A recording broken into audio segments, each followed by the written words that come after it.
राधे राधे दोस्तों, आज के इस वीडियो में हम सुनने जा रहे हैं कार्तिक मास की पूर्णिमा की व्रत कथा।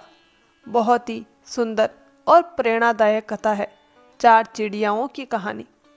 एक समय की बात है, एक पेड़ पर 4 चिड़िया रहती थी। वे चारों एक दूसरे की सच्ची सहेलियां थी और हर समय मिलजुल कर रहती थी। एक दिन पेड़ के पास कुछ लोग गुजर रहे थे जो कार्तिक मास के व्रत और स्नान की चर्चा कर रहे थे। यह सुनकर एक चिड़िया के मन में भी कार्तिक व्रत करने की इच्छा जागी।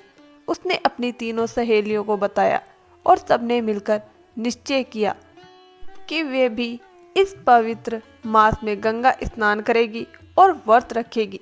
चारों चिड़ियां उड़कर गंगा तट पर पहुंची और एक बड़े पेड़ पर अपना बसेरा बना लिया। प्रतिदिन स्नान, पूजा और व्रत कर वे कार्तिक मास बिताने लगी। जब पूर्णिमा आई तो उन्होंने प्रतिपदा के दिन खिचड़ी बनाने का संकल्प किया। चारों ने मिलकर दाल, चावल और घी का प्रबंध किया और स्वादिष्ट खिचड़ी पकाई। इसके बाद वे नहाने के लिए गंगा में चली गई। नहाकर लौटते समय सबसे पहले एक चिड़िया आई। उसे बहुत भूख लगी थी तो उसने खिचड़ी का एक हिस्सा खा लिया और थककर सो गई। थोड़ी देर बाद दूसरी चिड़िया आई। उसने भी भूख मिटाने के लिए केवल खिचड़ी का पानी पिया और फिर सो गई। तीसरी चिड़िया आई। उसने बची हुई खिचड़ी पूरी खा ली और सो गई। अंत में चौथी चिड़िया आई।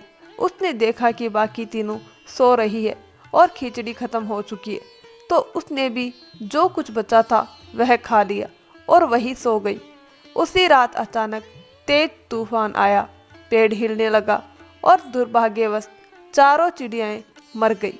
परंतु उनके कार्तिक व्रत के पुण्य से अगला जन्म उन्हें मनुष्य योनि में प्राप्त हुआ। पहली चिड़िया जो खिचड़ी खा गई थी वह एक ब्राह्मण के घर एक कन्या बनी। दूसरी जिसने खिचड़ी का पूरा पानी पिया था वह एक कुम्हार के घर बेटी हुई। तीसरी जिसने खिचड़ी की बची हुई मात्रा खाई थी वह राजा के घर राजकुमारी बनी। और चौथी जिसने कुल खिचड़ी बनाई थी वह उसी राजा के घर हाथिनी के रूप में जन्मी। समय बीतता गया। एक दिन राजकुमारी ने स्वप्न में पिछले जन्म की बातें देखी और सब याद आ गया। उसने ब्राह्मण कन्या और कुम्हार की बेटी दोनों को अपनी सहेलियां बनाकर महल में बुला लिया। उसने कहा, जब मेरा विवाह होगा तब मैं अपनी इन दोनों सहेलियों को भी साथ ले जाऊंगी। जब राजकुमारी का विवाह तय हुआ तब वह सच में अपनी सहेलियों को साथ ले गई।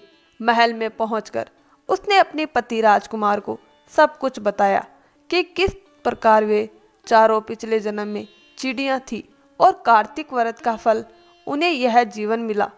राजकुमार यह सुनकर अत्यंत चकित रह गया। उसने कहा, निश्चय ही कार्तिक स्नान और व्रत का फल अनुपम है, जो चिड़िया से मनुष्य योनि तक का वरदान देता है।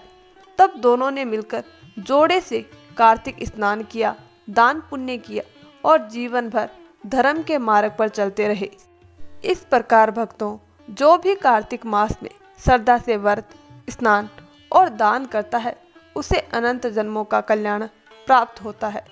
इस कथा को सुनने और सुनाने वाला भी पुण्य का भागी बनता है। दोस्तों, अगर आपको यह कथा अच्छी लगी हो तो वीडियो को लाइक, शेयर और चैनल को सब्सक्राइब जरूर करें और कमेंट बॉक्स में जय कार्तिक देव, जय गंगा मैया की अवश्य लिखिए। धन्यवाद दोस्तों।